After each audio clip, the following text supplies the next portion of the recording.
The Houthis just launched an attack that sent shockwaves across the Middle East. I know what you're thinking. Another homemade missile fired by some sandal army. But this time is different.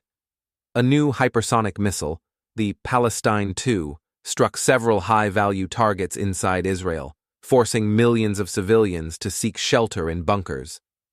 How did one missile hit multiple targets? The answer lies in MIRV technology, multiple independently targetable re-entry vehicles. This isn't just one warhead. As the missile enters its terminal phase, it splits into several mini-warheads, each with its own guidance system, capable of striking different targets simultaneously with high precision. Let's be clear, building this kind of missile is not just about bolting parts together. Once you cross Mach 6, the missile's surface is wrapped in a plasma layer that disrupts signal control.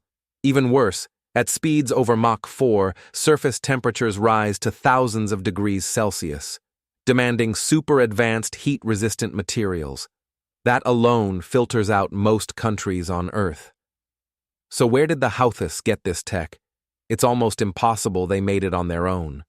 And remember, in June 2025, Iran claimed to have launched a hypersonic missile with MIRV capability that penetrated Israel's Iron Dome and struck Israeli territory. All signs point to Iranian tech being the backbone of this new Houthi arsenal. Some still view the Houthis as an unsophisticated militia, but Israel's response tells a different story. Israeli jets flew thousands of kilometers to strike senior Houthi commanders, a level of engagement that only happens when a real threat is perceived. What's more worrying is what comes next. If the Houthis can stockpile enough MIRV-equipped missiles, they could launch sustained precision attacks that overwhelm Israel's defenses. This time, millions ran for cover. Next time, economic paralysis may follow as civilians flee cities and businesses shut down. Meanwhile, Israeli morale is cracking. A recent plan to mobilize 90,000 reservists sparked nationwide protests. Troops on the front lines are exhausted and disillusioned. Civilians are fed up with endless war and just want normal life back. The Netanyahu government is losing support by the day.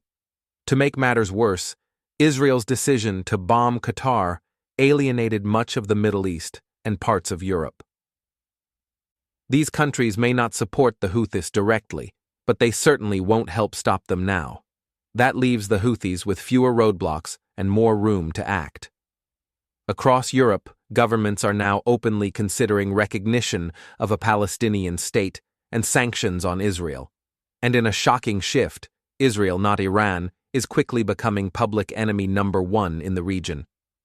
If Prime Minister Netanyahu's government doesn't change course soon, the war it unleashed could be the one that brings it down. So what do you think?